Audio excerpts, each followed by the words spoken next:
This video is sponsored by TameDog. Are you tired of having limited options and questionable quality when sleeving up your best decks? Worry not. TameDog sleeves are designed right here in Colorado, USA, made by players for players. They shuffle smoother and fit better than anything else on the market. A portion of each sale goes towards helping animals in need, and you can use promo code EBAM to save 5% off any order when you check them out at tamedog.store.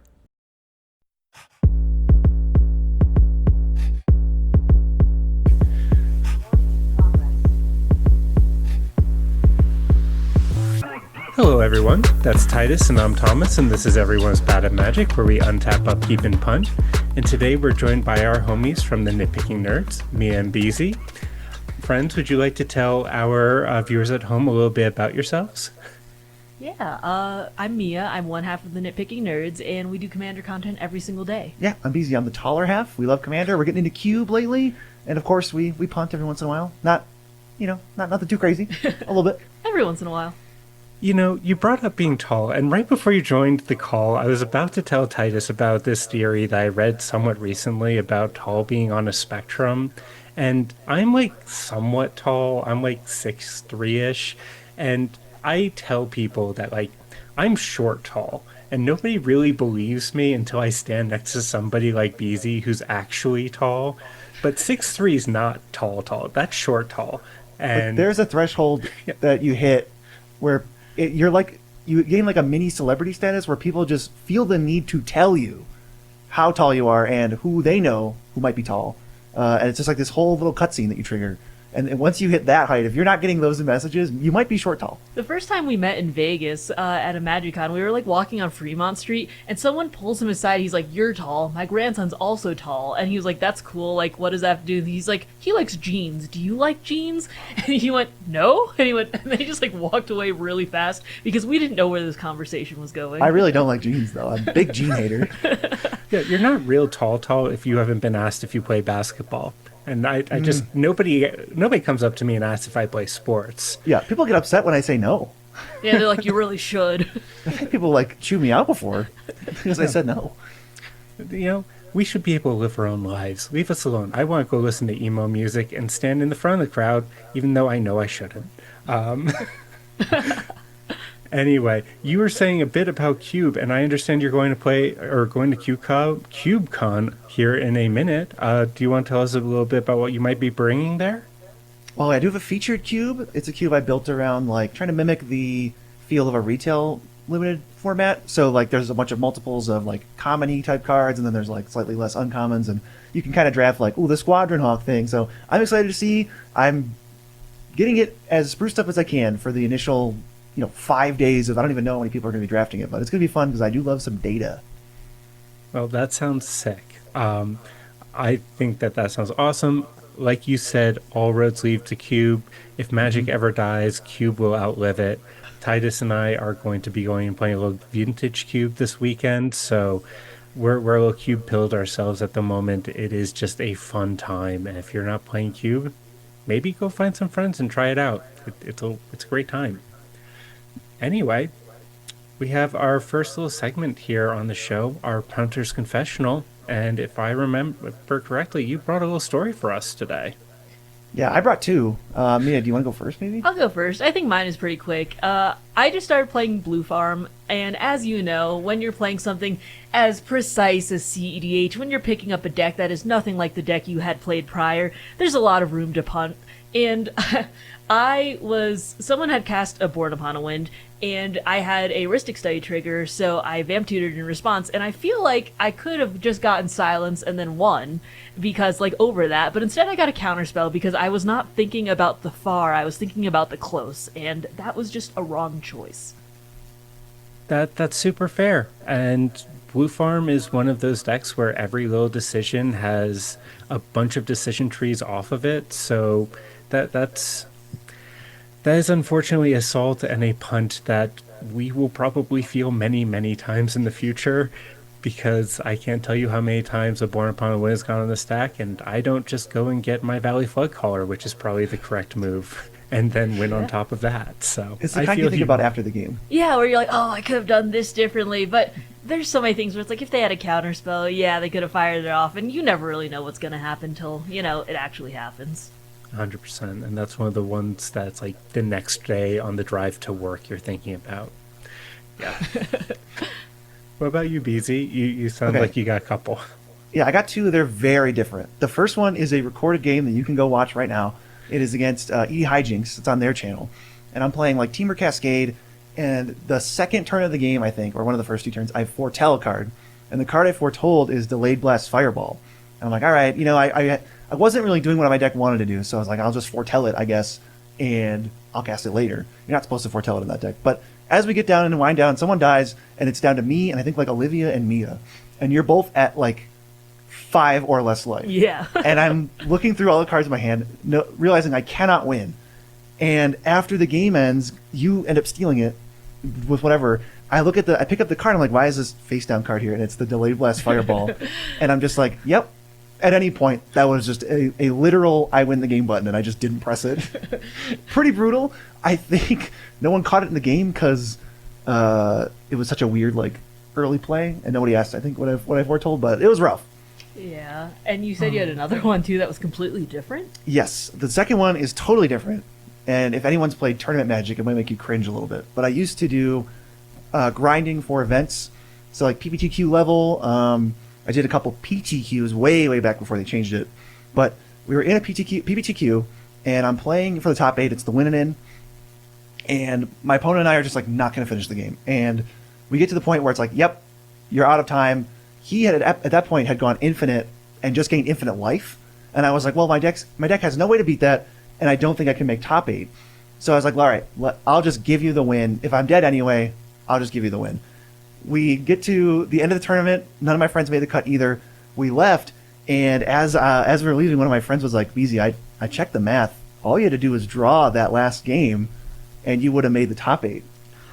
And instead, my opponent got in, and I was like, you gotta be. That was not a fun drive home. That's the type of punt where it's literally just like trying to be a nice dude and having nothing to do with game actions or Magic the Gathering at all. Just instead of saying, let's draw, I said, you got it. And then I missed out on top 8. Look, I don't know anything what? about tournament math, so I can't blame you. I think that is one of the toughest parts about tournament magic, where you're like, oh, well, if I draw this and I win this, I'm good to go. Because there's so many times where it's just so clear cut where you're like, I lost, it's fine.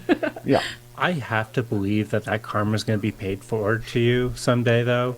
You're going to be sitting down in a cEDH tournament in your top 40 game in a win and in situation, and you're going to be at time, and you just don't have the time to go through your loop, and somebody's going to be like, you know what, you've got it. So it You will got it. come That guy's back going to come you. back. Yeah. That guy's going to come back. I'm sure it was paid back eventually because that was not the last tournament I played in. But yeah, that one was rough. That one sticks with me because it's such a clear cut like oof. There's no ifs, ands, or buts about it. That's a big oof. Yeah, I mean, it's tough, especially when somebody did the math for you and you didn't have to figure it out yourself. But I also have a punt this week, and it's one of the ones that like hurts the most, if I'm honest, in the last few months. I skipped locals last week to go play games with Titus in Austin and our buddy Josh over at one of our local shops. And I was playing Vile Thras, my turbo deck that I don't play super often. And we were playing a stacks game with Austin, playing the Cabbage Merchant or Tyam or some other stacks nonsense. I don't know. I checked out. My eyes were glazed over because I was underneath an Archon of Emeria. But I did set myself up for a 3-turn play where I had Mystical Tutored for a ad nauseum because I had a Dark Ritual in hand, and I had a Vamp Tutor for my turn to get a bounce spell for the Archon that I could then play on Austin's turn to then add Naz on top of his win attempt. And my turn came, and I just looked at the board state, I untapped, I drew my card, and I had drawn my card without playing my Vamp Tutor. Oh. And I passed the turn, and I lost the game to Tyam. So locked in on just waiting. There's some Yep. games where your eyes just glaze over. You're like, I'm dead here. I don't know what you want me to do, or at least like there are just so many game actions taking place that have nothing to do with me that I've checked out so many I was times. like, that's a cool thought, brain. Thanks. What was I supposed to do? 3-turn plan doesn't matter too much if you don't take your turn. So, yeah, just pay attention, I guess. Like, maybe set a physical reminder, but that one felt really bad. Titus was sitting right next to me, saw me do it, and just the light left my eyes even further when I drew that card. It's like, oh, yep, felt real bad. Titus, you got anything for us this week? I see you giggling over there at me. Well, there was a few more mistakes you made, but it's okay. Throughout the night, it's all right. Thanks, bud. You're welcome. Same night, and I was playing a game with Kalia, and what was the other one? Oh, it was VV. So Austin was on VV, and then Malcolm, Bruce, Tarl, and I was in a dominant position. Pretty much Austin was knocked out of the game, lost VB, didn't have any way to really get back in. And Malcolm got their board blown out, and they were under 2 Draneth Magistrates, which were mine. No, 1 Draneth Magistrate. And Kalia played an older Obnixilis, which was 6 CMC. And I did not pay attention to what the card did. It has an ability. Whenever you search, I see you shaking. Yes, you probably know what this one does. So whenever you search, you lose 10 life.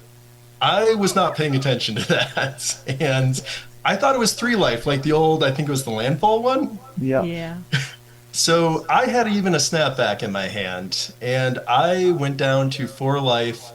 And I'm like, oh, I can take 3 damage, and I was forced to search off my Urza Saga. Nope.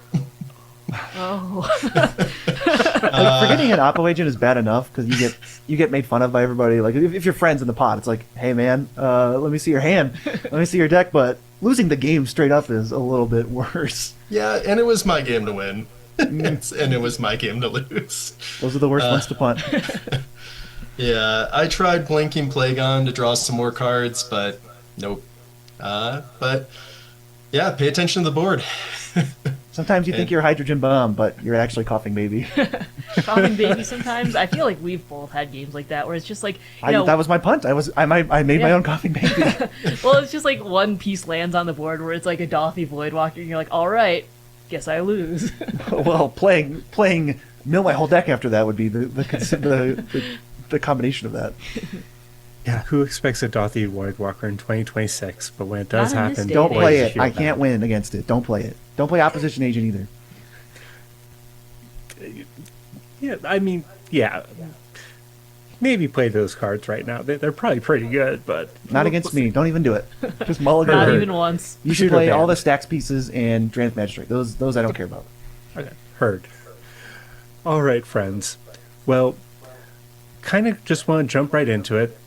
I think that if somebody's found our channel, there's a pretty good chance that they know who you guys are already. Let's be honest.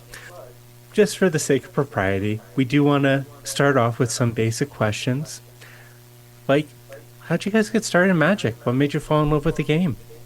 You want to go first? Sure. So I started in the game because someone I was dating played it, and I was like, why are you spending so much money and so much time in the basement with your friends, like touching cardboard, basically? Like, why do you have 4 Lilianas of the Veil, which I didn't really understand why they were worth $120 for 4 pieces of cardboard.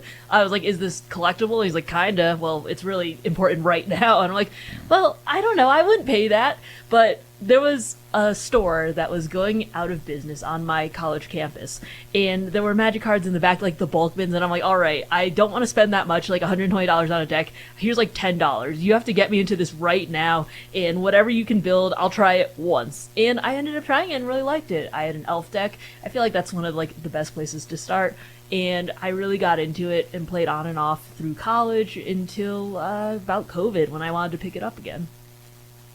Sorry, I still have my kitchen table elf deck, like, put together, like, down in my little drawer here, so I Wow. feel Yeah. you. I have a That's lot of from like 20 pieces years that ago. I still have in like my keepsake binder, my old coat of arms. I have my taunting elf, all of those, I the love elvish Taunting Elf. champion, Yeah. all of the It- good staples from back in the day. Jorah Tree Speaker over here, so I feel you. Yeah. It's a lot of fun. So that's sick. I love that. How about you, Beezy? I started when I was 12, and my friend had brought some cards in. Like I think we were in 5th grade. So in 5th grade, my friend brought some cards into school, and I was like, "Those are pretty cool," but the logo looked familiar. And it turns out my dad had bought some cards and had them sitting in like the entertainment center unopened because he thought, "Wow, this looked cool," and then just didn't care about it for however many years. And it was a box of Portal Second Age. So I cracked it. I was like, "Hey, can I have this?" He's like, "Yeah, I don't care. That's cool." I didn't even know that was there. And so I popped it, and even with the mediocrity of Portal Second Age, I felt like we had something special. So then my friends in the whole the class got into it, and then we just had this group from lunch tables, and we started going to F&M at I think I was 13, going into the smoke-filled basement. That was my local game store, getting like secondhand smoke where my throat would hurt for the weekend, and I associated that with Friday Night Magic. Turns out they're not related at all. That was optional. I didn't have to do that, but it was so much fun, and that's how I got into it. I started with elves too. That was sort of my first coherent deck. It wasn't my first deck, but once I built a deck that could win games, it was an elf deck. I feel like everyone's got to start in like one of the easy categories, and that's usually like big green stompy, elves, or like burn, basically, where it's like, all right, I just got to count down from 20. Yeah, there was a lot of rats in our little group that had it going. Merfolk as well. I think it depends on when you started as well. Around what set was that for each of you? I don't have a good grasp of your ages, if I'm honest. Oh yeah, we're both 29. I started in 2008, so that was around Shards of Alara, Okay. and I played my first sort of like coherent F&M Magic at like Scars of Mirrodin. Yeah, I started around Shadows over Innistrad. It was really weird because my first deck was elves, as I mentioned, and my second deck was this Rakdos Madness deck that would like had one standard and it was like $25. But that's a very weird like technical jump to go from like, all right, I'm turning everything sideways to like, okay, this goes to exile and I can cast it from there, and there was just like a big Breaking learning timing, curve yeah. right there. That's sick. Awesome. So, what kind of bridged the gap between these kitchen table decks for y'all and moving into Commander? Were you playing 60 card at all, or was it kind of a clean jump from the kitchen table into what's now the most popular format? I mean, I had played 60 card for a while. Yeah, I started in 2008. Was playing F&M probably around that year or the next year early. And I think what started me was the original precons, the 2011 things. Are like, hey, this like new format's getting a lot of traction. Like they made these precons for it, and I really liked Carador. And that was like my jumping off point where I built the Carador deck, and I was like, oh, all my favorite cards can go in here. I love everything Abzan, Thragtusk, Lingering Souls, like that kind of thing. I guess those maybe were later, but whatever, you get the idea. That kind of thing. All those crappy cards went in the deck, and I started playing 1v1 Magic, 1v1 Commander to start, but obviously that easily transferred into 4-player. Yeah, I had kitchen table magic, and I took some time off because of college. But I had been walking around the mall, and I saw the Edgar Precon on sale for $40. Since I started in Shadows over Innistrad. Score, by the way. Yeah, that was a What? sick deal. Yeah, that was back in the day. All of them were $40. My friend had gotten the Dragon at the same time that I bought Edgar. They're $40 each, and I really liked the art style and the vampires of Shadows, so I brought it into Edgar and had put in some of my favorite cards from there and started to play Commander with a group of people I found in college. Okay, that's fantastic. So your channel has been historically known for casual Commander. What triggered the arms race that eventually led you into playing a little bit of CDH? Oh, I don't think there was like one version of like the arms race that made us go into cEDH. I've seen some cool content like Cam, Dylan, and Tyler. We love them so much.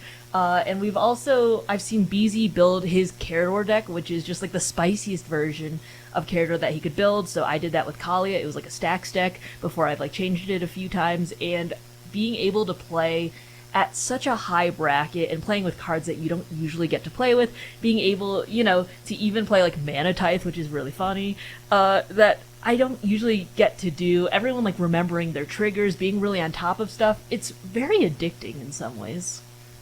Oh, could not agree more. Same story for you, BC, or?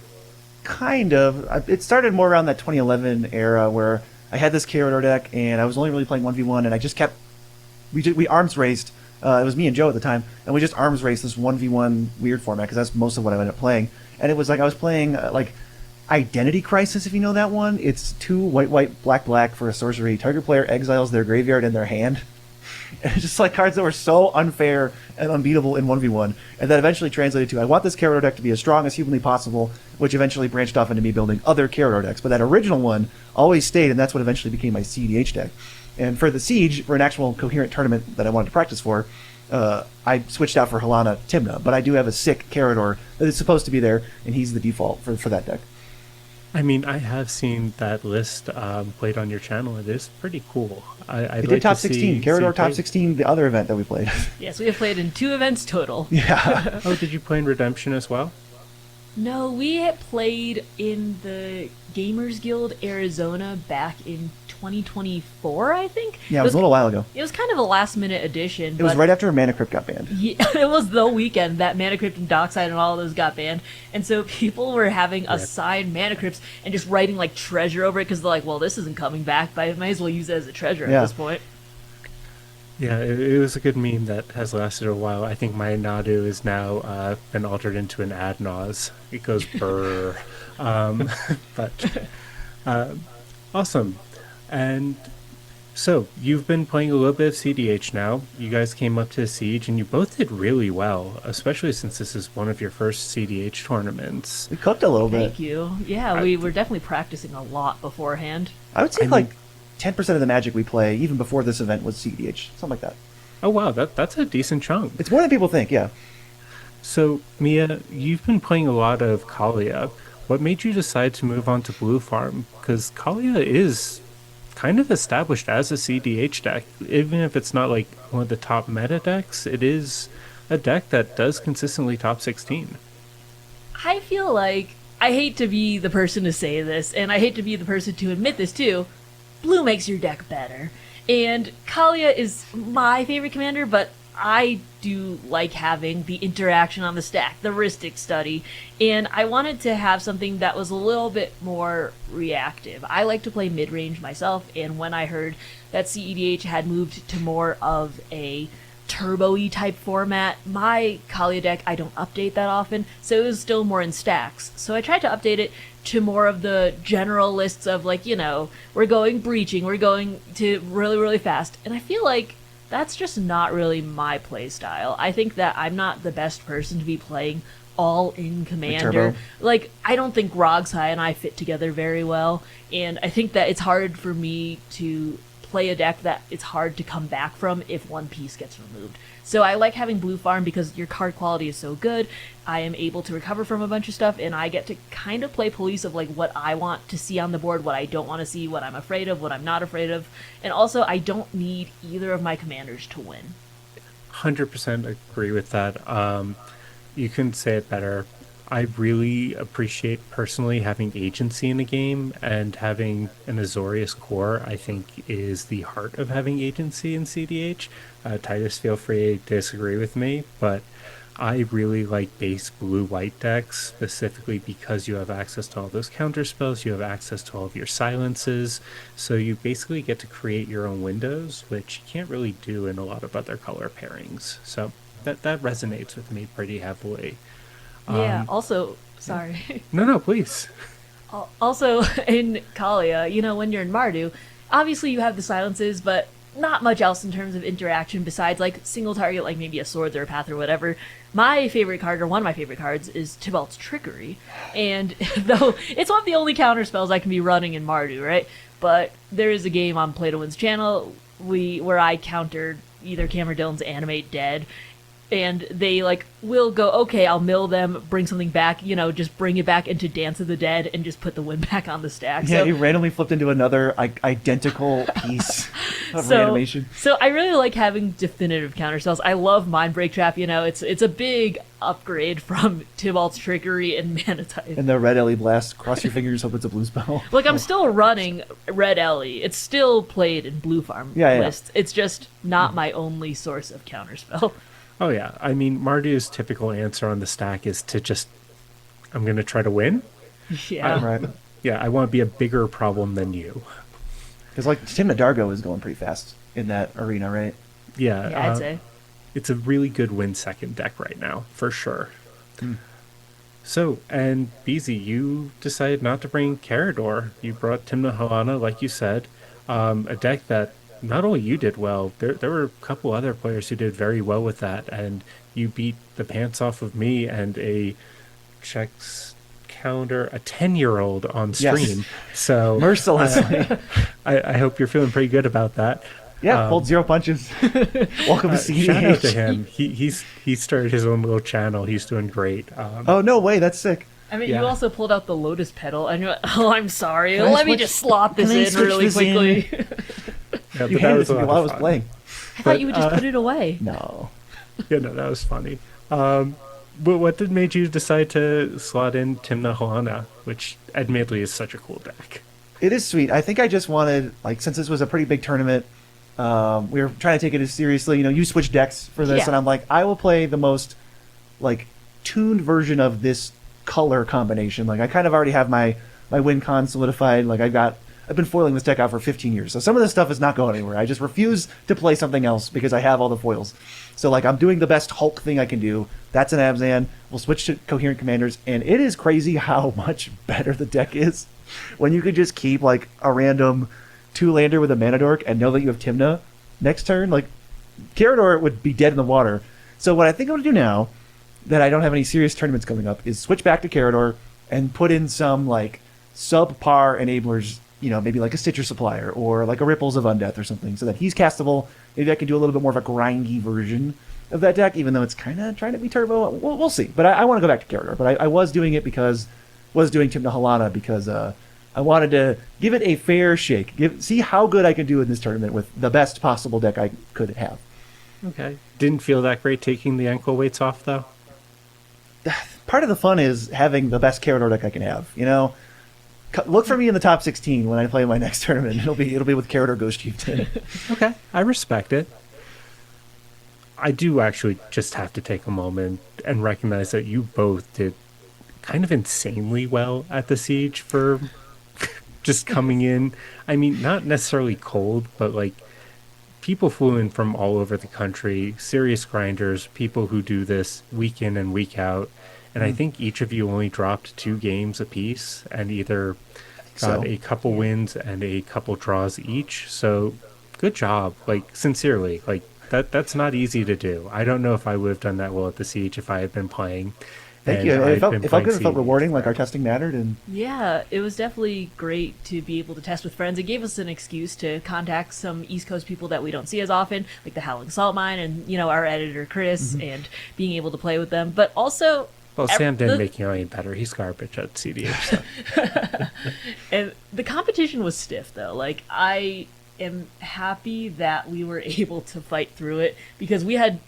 Before this, we didn't even know how to like initiate a draw, so we were practicing that. I feel like some of the most. yeah, those were like our last 10 games. We're like practicing not just until there's a winner, but like practicing as if it were a game and going, oh, okay, well, I have a counterspell here, so it looks like we're going to draw now. That is definitely a skill to learn. The next step up is definitely learning how to get out of draw states. Right. Because then you're practicing for your top 16 games. Because So, one of my games, I had a crazy start. I think I went. What did I do? I played like Badger Mole Cub turn one, or like I think I just played a Manadork turn one, and then I played like Badger Mole Cub on Gaia's Cradle turn two, and made like a bunch of mana and played what's her name, Halana. And from that point, all 3 of my other opponents shook hands and went, "We are going to draw this game to the best of our ability," and that is what happened that game. yeah, I mean, 3 players can typically, I am sorry to sidetrack, but I've just been kind of like tunneling on Carador for a second here. Have you considered trying to build a semi-blue version of the deck? Semi-blue? How would that even be? So are you familiar with semi-blue as a concept in CDH? It is a deck that is just a huge mana deck that does not have any interaction in it. Its job is pretty much to just be a mono green deck that essentially cascades into wins. So your Lot job of is, comboing. yeah. Pretty much. Your job is to like get to a cascade type creature and win out from there. So you can still run your protein Hulk type of things. Big mana, big creatures, Was that but was that like in an Atali deck or something where they were trying to do that stuff like with sneak attack or whatever? Am I thinking of the right thing? you are. It's typically done with like a Rog Thrust deck or like a Kinnan or a Helga, but it could translate to Abzan. I haven't seen Nope, it, but blueless, semi-blue. I mean, it might be worth exploring. Maybe there's a if version that's of something that. yeah, I mean, we have Sheng Li or Sh- Shang-Chi. Shang-Chi? Oh Yeah, yeah, he seems good. Yeah, he does seem pretty good. Formidable Speaker just came out, or yeah, Formidable Speaker, Shang-Chi, Badger Cub, all kind of enable that plan. So I already it's got the something. Academy Rector. Maybe is there some other stupid like giant enchantment I could get into? Maybe. I don't know off the top of my head. Maybe. Yeah, so maybe not a path we have to go down today, but it could be fun. But to wait, then brew. you could pod Carador into a 9-drop. What I just 9-drop? need to have some 9-drop. Name the Yeah. 9-drop right Well, now. currently I play 0 Apex 9-drops. Devastator. Yeah, What'd you say? Apex Devastator. Yeah, maybe. Yeah, I mean it's probably garbage, but it could be fun. I don't know. So one deck I was looking through your Mox field and I saw that you retired Dargo Kydel. And that feels like a pretty good combo-tastic deck. Oh yeah, you just put so much stuff on the stack. Eventually, people are like, "Yep, I'm good." Why did the list get retired? Honestly, just kind of did its thing. That deck had a really good win rate, and I just have been satisfied with it. It wasn't like a dishonorable retirement or anything, but I was just like, "You did it, buddy. You can rest now." And I'm happy with logging it. It was one of those decks where I started to feel like I had to play it because I haven't played it in so long, and we're trying to cull all those decks. Like, I'd rather just build a new one at that point. I can still have the memories. Fair and understandable, but it also may be a good semi-blue deck. Just To port it pick. over. I love Dargo. Dargo's like my favorite partner. He's so broken. I love trying like I love existing in like the top of bracket 3 with him and just people going, "What are you doing with this?" It's like, "Oh well, get ready." It's never even occurred to me to play Dargo outside of CDH. That seems almost unfair. He's really good. That deck was trying to give him Cascade and then like sack him to a Goblin Bombardment. And so for every red mana, you're like cascading at 7 mana.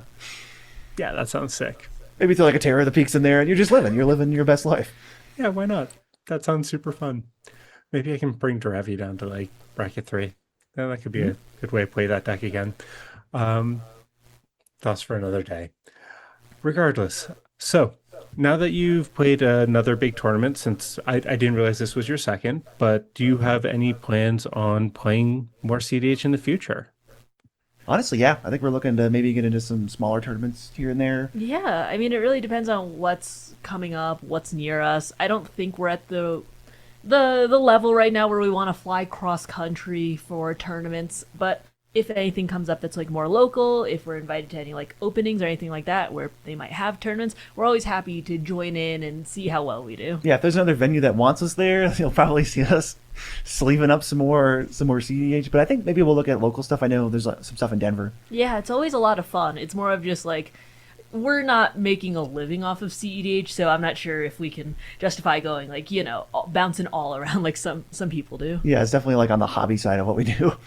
That's completely understandable. Well, I'm glad you have had fun so far. I hope we get to see more of you, at least in the local scene, if not more on the national stage. Since you are coming from a bit more of a casual perspective, is there something that you would say might surprise casual players about what you found is fun about CDH? I think it's surprising and like a little seemingly unintuitive that cEDH has so many less feel bads than regular Commander. It is all, you get all of the like political stuff out of the way and you're all on the exact same page all the time, and losing does not feel bad because you all know that's like, get wrecked, scrub. You didn't realize I had Oppo in play. Let me see your hand. You lose now. Yeah. And it's just I really like that. I wish there was some kind of like bracket 3 expectation where I could just play cEDH level gameplay where everyone's like pass priority, that resolves, like let's do this here. Even maybe a little bit of the politics, but I want to play like a bracket 3 cEDH game, if that makes sense. I want to take all the good parts of cEDH, and I would love to play every game of Commander that way. Yeah, I guess the thing that's surprising to me is how different CEDH and casual are. They're just two different skill sets where like politics is a thing in both, but the type of politics is so different where you're like, no, don't draw, or, you know, we're all gonna team up or something like that, versus in here where it's just like, all right, like I might keep this little bit of information to myself, or you might be trying to be nice, but in CEDH you're like, okay, here's my hand, like what do you think we can do to team up right now? And Right. I think that it is so surprising at how you can take two commanders, you know, if you do like partners in bracket 2 versus bracket 5, and just have the games and the decks and just the conversations be so different. That is such a reasonable take. I think people would expect things to be really salty, especially among CDH players when they see some of those top 16 rounds. But I don't think that anybody would trade away those slots because it's really, even though we're on turn 4 and it's been an hour, like these are conversations that we expect to be having and like situations that we want to be in. And like the pregame discussion is that we are playing CDH. There is no rule zero. There is no pregame talk. It's like we're trying to win. So I could not agree with you both more. And Mia, to your point, the politics are just a completely different beast. We're not fighting over like who to swing at or if you hit me on turn 1, I'm not going to fight you for the rest of the game. We're teammates until we're not. So it's Yeah, it definitely has like it's like there's positive aspects to CDH and negative aspects. Sometimes the politics to me feels like very silly, or you know, it starts to feel like, okay, what are we doing? You know, because I think, but it's also I can't even blame anyone doing it because when you can get tangible game benefits from spending 0 mana, free action, I would just do that. Everyone, why would anyone not just yap when it gets you win percentage? I mean, it's free to talk, as we like to say, and there'll be points where there's less joking at the CEDH table too. I feel like I came tournaments, yeah. I feel like I came to some of these, and I kind of forgot I was in a tournament where, like, you know, the demonic tutor, and I always like to ask, so what are you tutoring for? Because it's free to ask, right? And sure is. casual, sometimes they tell you, but And I feel in like I got a CEDH, couple dirty looks. sometimes they'll tell you too. So never stop Yeah. asking. That's true. And It's always free to ask. I think that's something that more people should do. to be completely transparent, we're more pretzels and apple juice CDH here on our channel than tournament grinders. So That's the best kind. I think that's the sweet spot, Yeah. though. I like casual CDH if that makes any sense to anyone watching. yeah, we're a little bit more casual CDH players ourselves. We may go and play in tournaments on a weekly basis, but I mean, we're here for the vibes. We're here for the fun, and like you said, BZ, it's we would be playing the same way. We do play the same way when we're playing casual that we play CDH. It's just, do my triggers resolve? Are you passing priority? It's we want to play clean magic, and that's how we play, and that's why part of the reason we love this format. So Yeah, I do miss in casual. Sometimes it'll come up where like you find out at the end of the game that everybody actually wasn't playing to win the whole time, or something changed during the middle of the game where like now they're not playing to win because they drew their win con too early and they felt bad, or they're like patronizing you or something. And it's just like I would love shuffle that. up and go again. I would love that secret pregame of like we're all playing to win, right? Right? Yeah. Even that you can even be group hugging, that's fine, but you're gonna win in the end, aren't you? Yeah, I just hate when people like have the grudges. I feel like I haven't had to deal with this in a very long time, but I remember I was at a convention and this guy was like, if you attack me right now, I'm going to attack you for the rest of the game. And I was like, that would never happen in CEDH because you're trying to win. And if you're trying to win, you're not just going to keep attacking me regardless of whether I'm winning or not. You're going to, you know, use your brain to make logical conclusions on who's actually has the best board state, who's closest to winning, who you should use your interaction on, or whether you should just wait. The best part of that was you were basically like, no, you're not, and attacked him anyway. And then he was like trying to uphold it, but at the end just gave up because it's like that's untenable Yeah. position to have if you still want to win. It's just like, I don't know, there's a certain facade that sometimes is put on in brackets 2 and 3, or, you know, these teammates and things where in CDH every man for himself, so long as, you know, unless you're trying to actually team up in 3v1 against someone who you know is going to win. And I like that people are always thinking about like, what is my best line to win, and sometimes it's teaming up and Having that's a plan, cool. yeah. Yeah, In CDH, somebody will even tell you if they're on Adnos or Necro. Like, I mean, Yeah, for who to Probably attack do first. the That same. happened I in mean, almost every game I was I'm in. pretty honest about that. People like, you on them? I'm like, yeah, I'm on both, you know. Hit me for one, it's fine. Like in the end, I don't think it'll matter that much because I'm never going below 5. well, I do also want to ask the flip side of that coin because I don't want to disglaze cEDH. We do obviously have problems in the format as well. What are some things that you think that we could improve in cEDH that would make it more welcoming to You go newcomers? first. I think that the meta sometimes seems a little bit scary, where if you get into a certain pod with people who are more experienced in cEDH and you fire off like a mental misstep on someone's like soaring, but they're a later game and they were like, you should have saved it for Rogsai, or you're just playing against like someone who is blue farm and you're trying to answer something and you're like, no, you should be making them do it. I think that there's certain expectations socially in CEH that is more than playing the cards that you have to the best of your ability that isn't really acknowledged until you are in a game and people expect you to do it. That's super fair.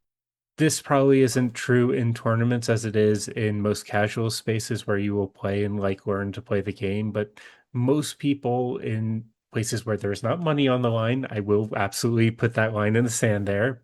Will, if you tell them that you are newer to cEDH, they will walk you through thought processes. They will help you talk about that at the table to where, like, if you were playing a game with Titus and I and some other person in the scene, if you had that mental misstep and you fired it at Beezy's Soul Ring, we would probably tell you Titus has a fish that's coming down next turn or a curiosity for their VV. We probably want to save it for that. It is your choice to make.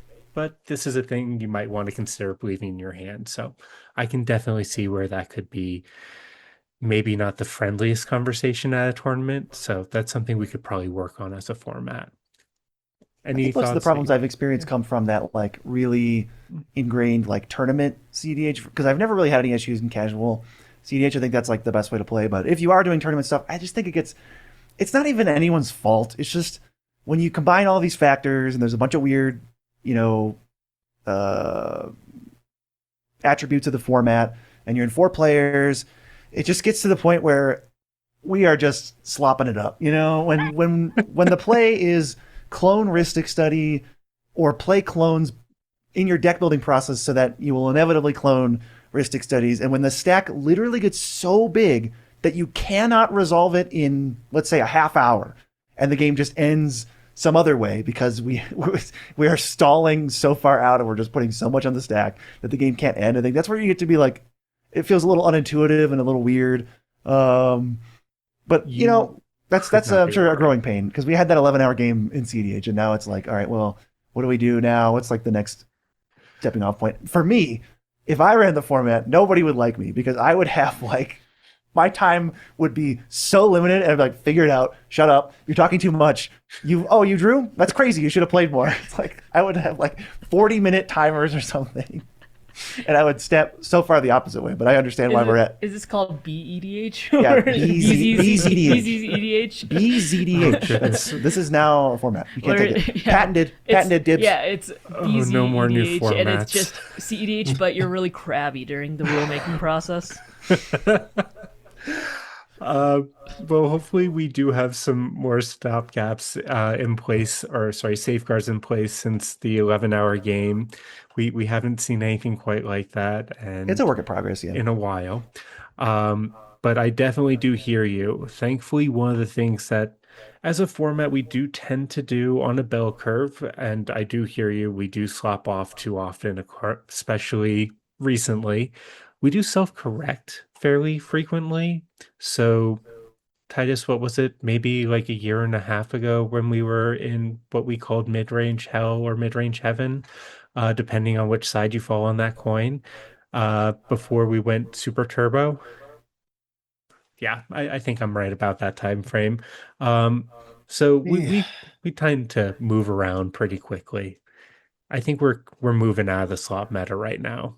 So Well, isn't that also though people looking at how they're approaching the game and seeing like, hey, how can I either take advantage of this or look for maybe a new like strategy or opportunity or commander? And there's always new cards being printed. Gotta give a shout out to those new sets every 1 to 3 months, 1 to 2 months.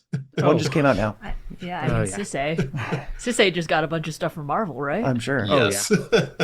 way too many good cards. But yeah, when we were in the turbo meta, I was playing Heartwood Storyteller.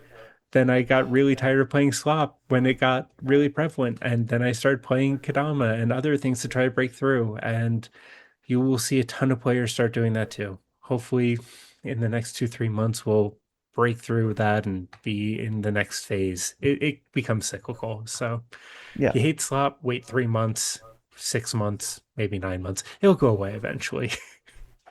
And then it'll be back. Well, Then look, it'll I'm be keeping back. Blue Farm. It's been around for a while. I feel like it's not changing, and if it does change, then I feel like all the main pieces are still going to be there. Mid-range always exists. Yeah, what are you Oh, gonna yeah. do? Get rid of Ristic Study? Unless it's banned, you're not gonna get rid of it in your deck. I feel like Oh, Mia. that would cut so much of the slop, though. I mean, I think I if you don't know got if rid you of followed Rog and the most Rog recent Fast Mana- tournament, Fishbowl, but I believe a full half of the players had Banristic Study in their name to the point where Hire had to make an announcement mid-tournament asking players to change their top deck names from Banristic Study to Banristic Study with their names so they could actually put Tell who was pods playing? That's together. crazy. I saw a couple at Siege had that. I think a couple people in the top cut just were called banned for 670. And like, Yep. I get that if it's not a problem in casual, we just have to suck it up in cEDH. But on my wish list, that I think like having seen a lot of those games, that would be pretty sick. Yeah. And I'm not even playing blue, so I wouldn't lose anything. My deck would get buffed. I mean, Selfishly. they banned Flash, and that wasn't a card that was being played in casual. I wasn't like, wow, he's my bracket to Flash Hulk deck. That's you know? crazy because Flash has no business being banned, and it just kind of is, and we're all just like ignoring it. But I would love to see cEDH without the fast mana, without Rog in the command zone, and kind of just see what happens after that if we take it a little bit slower. Maybe we would fall into mid-range hell at that point, but I don't know. I want to see a few more strategies emerge because I think that would be pretty fun. Yeah. I think that there are valid points on all sides, and that personally, I'd like to see things unbanned rather than banned. Getting Sure. back things like Mana Crypt and Jeweled Lotus, I think would be more I interesting. want Prime personally. Time. Wow. Prime Time, I think. Would I be can just at perfectly least say fine. confidently, I think the two least interesting cards that I've seen in cEDH so far are probably Ristic Study and Rograk, just in terms of like, they probably take away of my joy from the format a little bit more than they add to it. Bring back Prime Time. I say that like at every point that I can. Every cEDH player is like, what even is that card? Yeah, Prime don't Time would be worry. fine. Yeah. No, That card would be sweet. I think Prime Time would be cool. Prime Time Maybe would we'd be have great Field with of the the Dead Wandering combo. Minstrel.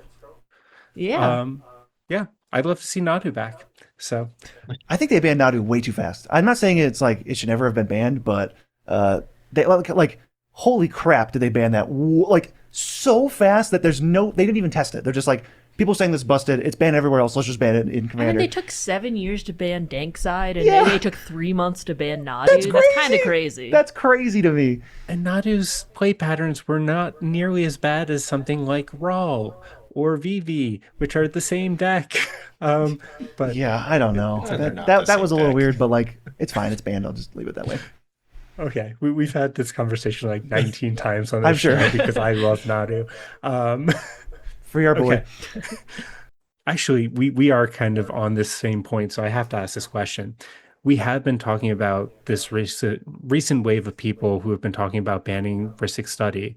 If that card was theoretically to be banned, Mia, you just said you'd like to see Primetime unbanned. Beezy, is there anything you'd like to see come off the list? It's really weird. I feel like I was way more passionate about bans and unbans before they announced the bracket system. And I'm not trying to dog on the bracket system or anything, but basically nothing is banned anymore. And they're just gonna like slowly take everything off of there, and it's just gonna move it to the Game Changers list, which is not really a ban list. It's like, pick from the banned cards, and you can play some of them in bracket 3 and none of them in bracket 2 and 1. So I don't know. I just took all my fire away of like, why is Biorhythm banned? It's not even that good. Like now it's all blending together to me, and I feel like they could basically unban literally any card and have a justified little write up of why it's on the Game Changers list, and everybody would go, okay. So I don't know. I feel like I've lost a lot of that passion. I don't think we could have Time Vault back. I don't think we could be Yeah, trusted. there's a couple with cards that are card. like not real Magic cards that are going to be permabanned and everything everywhere. Yeah. But aside from those, like we're not going to get Mox Sapphire, even though there's not really a valid reason Mox Sapphire is banned. Soul Ring's Pretty better than cool. Mox Sapphire, all that stuff. We're not going to get Mox Sapphire for a bunch of different reasons, some of which don't make sense. But like aside from the fake cards, I think basically anything could be turned into a game changer. Fair enough. And then maybe I'd have a thought of, could this be taken off the game changer list? Yeah, I have a lot of thoughts about the game changer list.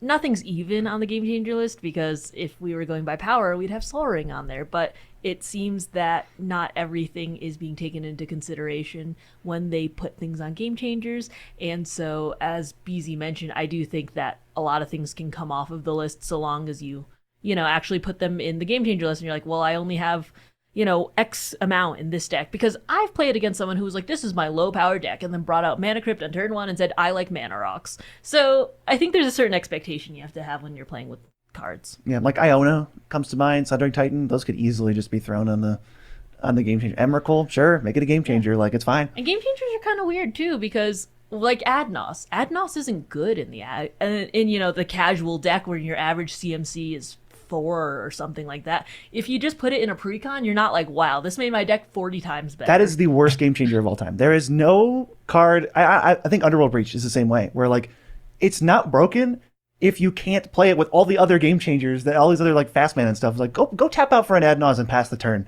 and see how that does for you. Like that's what happens. Anything under bracket 3, very confusing game changer. Yeah, I think that's a reasonable take. Well, you both play also outside of cEDH, something that, well, quite honestly, I don't do particularly often. Are there any cards that you think that we don't have on our radars? Because we have a pretty small pool that we typically draw from, and we kind of found Firestorm this year, a card that was printed in Check's calendar, Like the the 90s. Yeah. Is there anything that you think we might be missing as a community that is on your radar that we might not be thinking of? I played this in my Stacks Kalia deck. I had Chancellor of the Annex in there, and That was sick. that was a sick one. It's a 7-mana angel, but if you reveal it in your opening hand, everyone's first spell gets countered unless they pay 1 more, and it definitely impacts the game quite a lot. I've had people throw away their Lotus Petals. I've had people pay, 4 for their Ristic Study and bend a turn off, stuff like that. People throw away their Rogs and stuff. It That's really kinda hot. showed. Yeah, it's awesome, and especially when you can cheat it out with Kali, it's super nice because then you also have the static of everyone has to pay 1 more or their spells get countered. I mean, when you get it out, like when you in that Kalia deck, when you cheat it out, it just kind of ruins everything because you can't really go infinite in any of the same ways. You can't tap out for anything or it gets countered. Yeah, but it is just so game warping in those first few turns when in cEDH the first few turns are the most important. Yeah, I wonder if Write that down, viewers. Chancellor of the Annex. we know a couple Kalia players. I wonder if they're on that tech. Do you know, Titus? It might be because I feel like you got it from somewhere. No, I'm you not actually told me about it. 100%. Dang. I think that a lot more now it skews turbo, right? Like It going skews a hard. lot more turbo. Yeah, but, like for it's Hoarding spicy. Brood Lord. Yeah, just get Razaketh out, win. I mean, Yeah. it pitches to Solitude, so like It's true. its floor is not that terrible. So It pitches to Gemstone Caverns. Yeah. Can you reveal it and then pitch it to No, you can't because I think it's No, No. you before have the to game starts. exile, yeah. Not But Well, it's incredibly stack spicy. It it? ruins people's turns. It feels like sometimes when it's fast made, it feels like just wastelanding somebody. Like it feels really good. It's definitely a hold up. I have to read that. Stop everything. I think that there could be some decks that has a home, and that's a really cool piece of tech. You Yeah, got mine it? is not as cool, so I'll get it out of the way quickly. I just have found War and Soul Trader to be completely ridiculous. Like I put it Yeah. in and I was like, do I want to play it for this tournament? And I was like, I'll try it. It's busted. Holy crap. The card's amazing. Yeah, The I card's mean- ridiculous. That's I'm not gonna lie to you, Beezy. That's a staple in a couple decks. I figured. Yeah, it feels better than Phyrexian Altar, which is quite the feat. Yeah, it's pretty good, and especially when you put in your backup combo of Forsaken Miner, Vengeful Blood Witch, and Warren Soul Trader. Now that he's not running Sam Cat, etc., if one of those pieces gets exiled, Now I have both. yeah, and it's just been so great for your deck's performance to be able to have that backup win con and also just make the mana. Just turning everything that would die into mana. It's is crazy. Really sick. Yeah. All-Star and Kenrith. I think Corvold's running it. Makes sense. Yeah. Cheddarfang. Yeah, I was gonna say, How combos can with we forget Chatterfang, Chatterfang? cEDH All-Star Chatterfang. which somehow top fours occasionally whenever Kevin brings it out because he doesn't That's like to play it crazy. and remind people it's a good deck. Um, anyway, thank you both so much for like coming on. This has been so much fun. Titus, I've been just bulldozing you this entire hour. Do you have any other questions you'd like to ask right now? I believe you both mentioned that you kind of like to stay within bracket 3 and 4 primarily. Yeah. Is there a particular preference or thought about the bracket system? I think it's pretty rock solid. I think it's done a lot for shortening Rule Zero or making things a little bit easier. It's always going to have haters. People just don't like change, so change is always bad for them. But for people who don't care about that, change is pretty sweet most of the time, especially when we're moving in the right direction.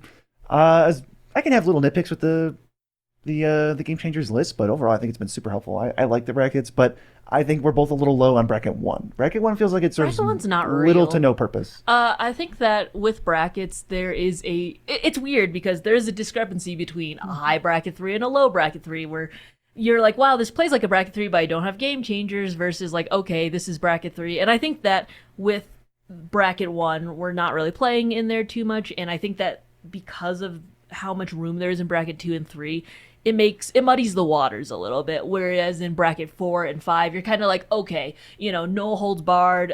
We are playing to win here. No restrictions. I'm doing 2-card combos. I have the free counter spells and etc. But the waters are a little bit muddied in bracket 3 and 2, and that's sometimes why I like to steer towards the higher ones because it has more of an expectation. Yeah, we've played bracket 3 games where everyone's a bracket 3, but like someone destroys people. Yeah, and there's like certain games where it's not a deck isn't good because it has 45 game changers in it. Like it's not just because you shove all this good stuff into it. That doesn't mean the pilot's good at playing the deck. That doesn't mean the deck has a win con in it. So I think that when you go to bracket 3 and 4, just because you have a Chroma's Will and you have Jessica's Will in there and you have, Mox Diamond doesn't mean that your deck is as good as something else with 0 of that, but they have like a bunch of ways to actually get to their win con very fast. Yeah. I mean, I don't think this is a particularly hot take, but I don't think bracket 1, bracket 5 really should exist, and bracket 2 through 4 should probably be expanded into those zones. Yeah. I feel like you could just say like yeah. bracket 1 is now unbracketed. Like I'm playing off the bracket. I'm just playing trash. It's whatever. But like, Yeah. I mean, I can at least understand bracket 5 because the existence of a meta game somewhat makes those decks look a little bit different. But I definitely see where you're coming from. Yeah, I hate that my bracket 2 decks, I feel like I have to say this is a 2 that can flex up to a 4. Yeah. It feels disingenuous. But I really do love the bracket systems because you can go to someplace like a MagicCon and you can sit down in a pod and have like a realistic conversation now. So Yeah. Yeah, it's it a lot creates more like simple. a guideline. And it really limits those field bads because like going back to what you said, I cannot tell you how many people I've played against where their commander is janky, their strategy is janky, and they're just ripping mana crypts because they're like, well, I need mana because my deck is bad. Then it's like, wow, we lost to mana crypt. That's crazy. But the brackets destroys that. It destroys all that crap, and I don't miss it at all. And that's like my favorite thing ever is now people aren't just playing the strongest cards in the format. There's only one holdout, Soul Ring, that we'll never get rid of. But other than that, very happy with it. Yeah, Fair, no, fair. we're big fans of the bracket system. Does it need to be tweaked? Of course it does. Is it better than we had before? Yeah, not every deck is a 7. yeah, it is a step in the right direction. And I do think that the Commander format panel has been doing overall a good job. So Yeah. I hope they continue to do the good work. And I love that we have Hire on there now. I think they've been doing a good job of communicating with our community specifically. And even though they've made it very clear that they're not really going to make rules for cEDH or make bans for cEDH, it's nice to have a voice on the panel. So Hire's super nice too. He's great Yeah, dude. I think he's a good advocate for the community. could not agree more. Well, thank you so much for hanging out with us today. I don't want to abuse your time too much, but while you still have our platform, is there anything you'd like to show for today? I have a plug. I'd like to raise awareness, just in case you meet me in person.